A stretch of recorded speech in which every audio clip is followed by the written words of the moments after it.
उसके लिए हमारे समानता का अधिकार होना चाहिए। सभी बच्चों को समान शिक्षा दिया जाए। भाई किसी को उच्च शिक्षा दिया जा रहा है कि वो हाई क्वालिटी के स्कूलों में पढ़ रहे हैं और किसी को प्राइमरी स्कूलों में। तो भाई हमको ये चाहिए कि चाहे वो गरीब हो या अमीर हो या कोई भी हो, समानता का अधिकार सबको मिले। आम जनता आज अपने बच्चों को लेके एकदम परेशान है, क्योंकि वो साल भर से तो स्कूल ही नहीं गए हैं। शराब ठीका खुल सकता है, स्कूल नहीं खुला है, ये स्थिति है।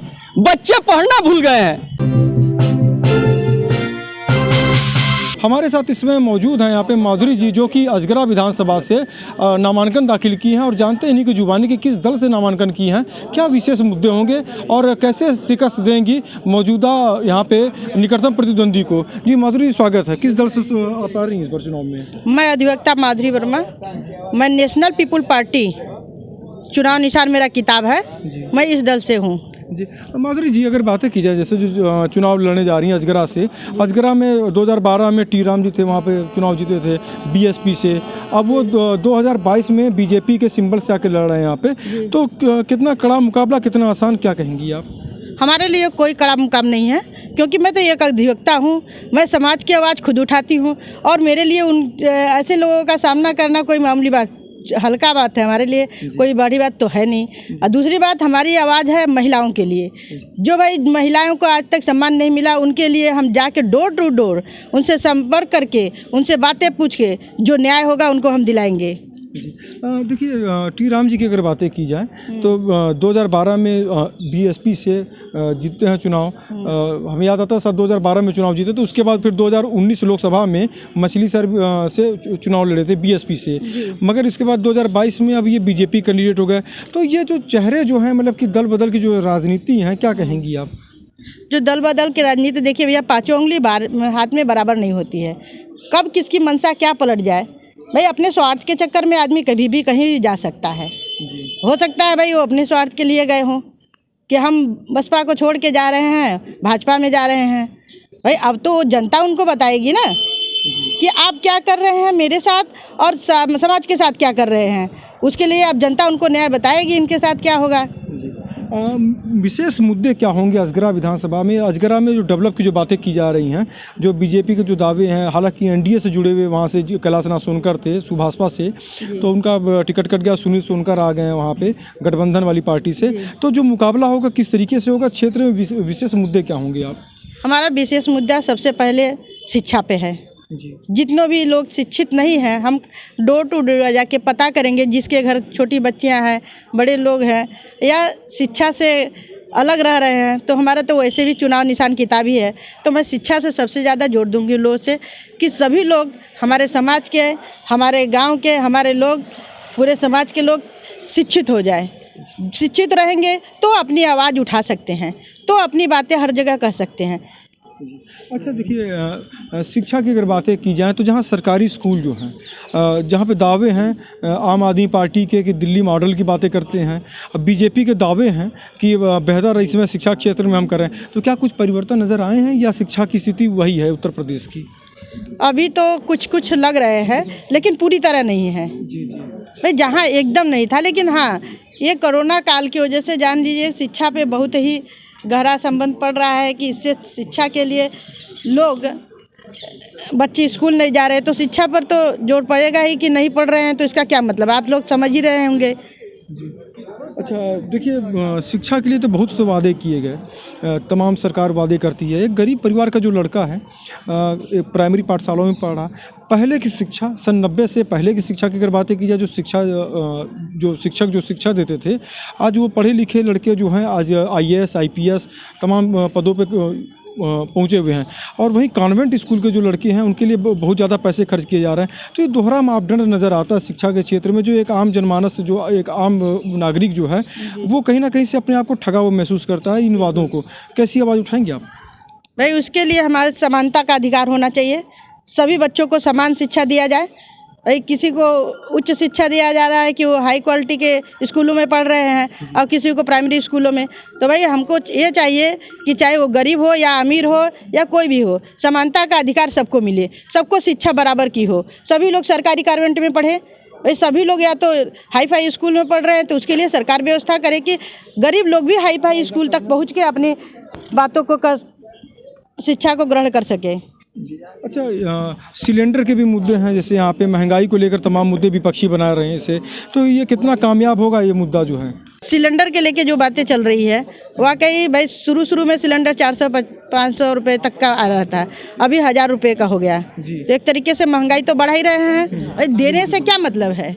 आप मुझे कोई चीज़ फ्री में दे दे, लेकिन उसकी भराने की जो कीमत है 1000 रुपये हो जाए, तो भाई उसे खरीदने का कोई मतलब, या फिर उसे देने का जो हम लोग को फ्री में दे रहे हैं उसका कोई मतलब नहीं हुआ।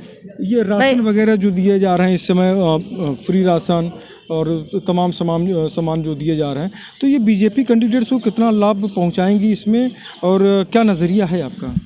कुछ हद तक तो लोगों को कुछ न कुछ भाई व्यवस्था, जो गरीब लोग बिना खाए मर रहे थे, मिल रहा है। लेकिन फिर भी सरकार जो बेरोजगारी और आगे जो महंगाई बढ़ाती जा रही है, तो इसको देने से हमें उसकी खाद्य केवल खाने के लिए नहीं जीना है, हमें महंगाई पर भाई उसको थोड़ा कम करे।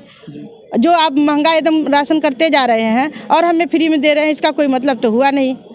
अधिवक्ता हित के लिए सतीश मिश्रा जी बीएसपी से बहुत वादे किए थे जब गवर्नमेंट थी, तो ये वादे कितने पूरे हुए, और अगर नहीं पूरे हुए तो कैसी आप आवाज़ उठाएंगे अधिवक्ता हित के लिए? देखिए, जो भी उन्होंने आवाज़ उठाई है या नहीं उठाई है, वो समय दूसरा था, मतलब कहने का वो साल दूसरा था, ये साल दूसरा है। हाँ, तो उस समय के लोग कैसे थे भाई? उस समय के लोग मड़ई में भी जीवन यापन कर लेते थे, एक घर में भी जीवन यापन कर लेते थे, साइकिल से भी चल के पढ़ने जाते थे। लेकिन आज के डेट में साल दूसरा आ गया है, तो भाई आज के बच्चे ही, इंटर तक के बच्चे, बीए के बच्चे, देखिए हर लोग गाड़ी से जाते हैं स्कूल। तो कहने का मतलब है वो समय कुछ और था, ये समय कुछ और है। तो उनके लिए हम जाके आवाज़ उठाएंगे कि भाई हमारे अधिवक्ताओं के लिए जो भी व्यवस्था होती है उनके लिए सरकार पूर्ण रूप से सहयोग करे, क्योंकि ये सबसे पहली कड़ी है। अधिवक्ता सबसे पहली कड़ी है जो कि हम लोगों के लिए, किसी को भी, चाहे वो मुख्यमंत्री हो चाहे प्रधानमंत्री हो, किसी के लिए भी सुरक्षा अगर कुछ करता है भाई, उसके लिए कोर्ट में लड़ता है तो सबसे पहले अधिवक्ता ही है। देखिए, महिला अधिवक्ता हैं आप, अधिवक्ताओं की अगर बातें की जाएं, खासकर आप वाराणसी की बातें की जाए, तो कितना सुरक्षित महसूस करती हैं यहाँ पे? चूँकि इससे पहले अगर देखा जाए तो बम ब्लास्ट जैसी घटनाएं हुई, पश्चिमी यूपी में भी गैंगवार होती है वहाँ पे, तो ये जो सुरक्षा के मामले जो हैं, ये किस नज़रिए से देखती हैं, और इसके लिए क्या आप आवाज़ उठाएंगे सुरक्षा को लेकर अधिवक्ता हित के लिए? चूँकि आपसे बहुत सी उम्मीद लगाए होंगे, आपके क्षेत्र के कुछ बहुत से अधिवक्ता होंगे जो आपको सपोर्ट कर रहे होंगे, कैसा सपोर्ट मिला और क्या आवाज़ उठाएंगी आप? अधिवक्ता हित के लिए हम अपनी आवाज़ ये उठाना चाहते हैं कि भाई पहली बात तो सब जगह CCTV फुटेज हो जाए, ताकि कोई इस तरीके की घटनाएं न होने पाए, पता भी चलता रहे कौन आ रहा है, कौन जा रहा है, क्या हो रहा है।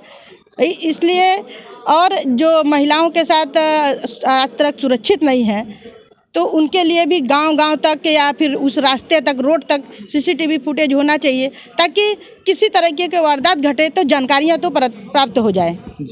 और सरकार इसके लिए अपनी व्यवस्था, जैसे हर चीज़ के लिए महिलाओं को लगाई हुई है, बाल विकास के लिए वगैरह वगैरह के लिए जो गांव-गांव में महिलाएं घूम रही, तो इसके लिए भी महिलाओं को सुरक्षित सुनने के लिए, जानने के लिए सरकार को अपना नियम उठाना चाहिए कि कम से कम एक गांव में एक औरत को भी लगा दे कि कौन असुरक्षित महसूस कर रहा है, अपनी बात उनकी तक कह सके। देखिए, हमारे यहाँ जैसे आईपा की मुहिम रहती है, अधिवक्ताओं के पास पहुँचते हैं, जनप्रतिनिधियों के पास पहुँचते हैं, सबकी आवाज़ उठाते हैं हम लोग आईपा चैनल के माध्यम से, जिसके अंतर्गत हमारी आपसे वार्ता हो रही है। आईपा किस मुहिम को आप क्या कहेंगी? आईपा मुहिम बहुत ही अच्छा चैनल है, क्योंकि भाई कम से कम लोगों की तो आवाज़ तो उठाती है, अपने चैनल के माध्यम से सरकार तक पहुंचाती है। इसके लिए हम आपके आईपा चैनल को बहुत बहुत धन्यवाद देते हैं कि आपने इतना समय लिया और बहुत सारे बातें किया और समाज के विषय में भी पूछा। तो जो आप इसके तहत अपनी गाइडलाइन देते हैं लोगों को, ताकि लोग अपनी आपकी आवाज़ को सुन सके, इसके लिए हम आपके चैनल को बहुत बहुत धन्यवाद देते हैं। तो देखिए, आप ही हमारे साथ असगरा विधानसभा से प्रत्याशी हैं माधुरी जी, जिनका कहना है कि जीतने के बाद निश्चित ही अधिवक्ताओं के हित में आवाज़ उठाएंगी, इसके साथ साथ अपने क्षेत्र की जनता के लिए जो समस्याएं उसके लिए निदान करेंगी। 2022 का चुनावी आगाज हो चुका है और जानते हैं कि किस प्रकार से नामांकन के दौर में कितने उत्साहित हैं प्रत्याशी। तो हमारे साथ यहाँ पर मौजूद हैं प्रत्याशी हैं, अभी नामांकन करके निकल रहे हैं बाहर, और जानते हैं कि किन मुद्दों के साथ लड़ेंगे चुनाव और कैसे जीत हासिल करेंगे। हालांकि सेवापुरी विधानसभा से इन्होंने नामांकन दाखिल किया है। जी स्वागत है। पहले आपका नाम? मेरा नाम गुरु प्रसाद सिंह है। मैं लोक बंधु पार्टी से राष्ट्रीय सचिव भी हूं और सेवापुरी विधानसभा का प्रत्याशी भी हूं। आज मैंने अपना नामांकन किया है। सेवापुरी की अगर बातें की जाएं तो इस समय एनडीए से जुड़े हुए नीलू हैं, वहाँ से जीते हुए 2017 में जीतते हैं। उसके पूर्व की बातें की जाए तो लगातार वहाँ पे सुरेंद्र पटेल जो हैं चुनाव जीते। तो क्या नज़रिया है वहाँ पे, किन मुद्दों के साथ आप चुनावी रण में उतर रहे हैं? मैं लोक बंधु राजनारायण जी की विचारधाराओं, उनके कम चरणों पे, जैसे पद चरणों पे वो चले थे, उसी विचारधाराओं पे मैं चलने वाला हूँ। और लोक बंधु राजनारायण जी सेवाहीपुरी विधानसभा के थे और उनको उन परिचय के मोहताज नहीं है, वो महापुरुष थे। उन्हीं के विचारधाराओं पे मेरी पूरी पार्टी चल रही है और हम भी उसी पार्टी के एक छोटे से सिपाही हैं। हम भी उसी विचारधाराओं पे चलेंगे। जनता की जो भी समस्या है उन समस्याओं को लेके वो मेरी समस्या हो जाएगी। मैं अगर जीत के विधायक बनता हूं तो उनकी सारी समस्याओं को मैं लेके चलूँगा साथ में। देखिए, जो मूलभूत समस्याएं हैं वहाँ पे सेवापुरी में, क्या नज़र आपको आता है? डेवलप की बहुत सी बातें की गई हैं, क्या अंतर आप देखते हैं वहाँ पे? देखिए, ये पूंजीवादों के लिए ज़्यादा कार्य हुआ है। गरीब जनता में अभी भी वही तरह है, वो आज भी त्रस्त है, आज भी त्रस्त है वो। और वहीं नहीं, पूरे यूपी में त्रस्त है, पूरे देश में त्रस्त है महंगाई से। तो ये है कि हम उनकी जो भी समस्या है, सारी समस्याओं को लेके चलेंगे। जो भी कमी है उन कमियों को हम लेके चलेंगे, उन कमियों का दूर करवाएंगे हम विधायक बनके। बीजेपी के द्वारा जो लोगों को सहूलियत दी जा रही है, राशन दी जा रही है, सिलेंडर दिए गए, अगर मुफ्त अगर बातें की जाए तो उज्ज्वला, सौभाग्य योजना तमाम जैसे जो हैं, तो वो कितना प्रभाव डालेगा उनके कैंडिडेट्स को जिताने के लिए और किस प्रकार से जनता के बीच में जाएंगे समीकरण तोड़ने के लिए? देखिए, मेरे पार्टी का मैनिफेस्टो आया है। लखनऊ में मेरा प्रेस कॉन्फ्रेंस हुआ था, तो मेरे राष्ट्रीय अध्यक्ष जी और प्रदेश अध्यक्ष जी ने मैनिफेस्टो पूरा वो कर दिया है। मैनिफेस्टो मैं पूरे जनता को दिखलाऊंगा। और सबसे बड़ी ये है कि मेरी पार्टी की अगर सरकार बनती है तो हम भी 6 सिलेंडर साल में फ्री देने वाले हैं, और भी किसानों के लिए और स्टूडेंटों के लिए। और सबसे ज़्यादा जो आज शिक्षा में भेदभाव किया गया है कि बड़े जो लोग हैं वो इंग्लिश मीडियम में पढ़ा रहे हैं और हम लोग जैसे छोटे लोग जो हैं वो प्राइमरी में पढ़ाते हैं। हमारा भी बच्चा प्राइमरी में पढ़ता है महोदय, हमारा भी बच्चा प्राइमरी में पढ़ता है। इसलिए पढ़ाते हैं कि वहाँ वो पढ़ेगा तो वहाँ की अगर कोई समस्या है तो उसको हम खड़ा होकर दूर कराएंगे। तो इसी तरह पूरे विधानसभाओं में मैं जितने भी प्राइमरी स्कूल हैं उसे एक हाई एजुकेशन देने के लिए वो करवाऊँगा। देखिए, बातें की जाए जैसे यहाँ पे जो शिक्षा की आपने बातें की हैं, बीजेपी के दावे हैं कि शिक्षा में बहुत बेहतर सुधार हुए। उसी आपके विधानसभा से आम आदमी पार्टी से भी कैंडिडेट्स लड़ रहे हैं, उनके भी दावे हैं, दिल्ली मॉडल की बातें की जा रही हैं। तो ऐसे में कितना नज़रिया आपके साथ रहेगा जनता का? सर, सबसे पहले तो बात हम बता दें कि आम जनता आज अपने बच्चों को लेके एकदम परेशान है, क्योंकि वो साल भर से तो स्कूल ही नहीं गए हैं। शराब ठीका खुल सकता है, स्कूल नहीं खुला है, ये स्थिति है। बच्चे पढ़ना भूल गए हैं। कैसे कैसे उसमें भी स्कूलों ने क्या किया है, फीस दे दिया है, ऑनलाइन चलाया जा रहा है, ऑनलाइन चलाने पे उसका भी फीस लिया जा रहा है। ऑनलाइन से कहाँ पढ़ाई कर पा रहे हैं बच्चे हेरिटेज हो रहे हैं, मोबाइल से और समस्या हो रही है, मोबाइल के आदी होते जा रहे हैं बच्चे। नहीं, पर कोविड की वजह से दिक्कतें तो आई जिस समय, तो वो तो स्थितियाँ ऐसी बन रही थी। शिक्षा की अगर बातें की जाए, एक बेहतर पेमेंट पाते हैं शिक्षक जो पाते हैं, तो क्या कारण आपको नज़र आया? चूँकि आप देखिए एक प्रत्याशी हैं, क्या नज़रिया आपको नज़र आता है कि प्राइवेट स्कूलों पर लोग ज़्यादा भरोसा करते हैं, जबकि जो शिक्षक जो हैं वो टेट वगैरह सब पास करके आते हैं, तो काफ़ी एक अंतर नज़र आता है दोनों जगहों पर।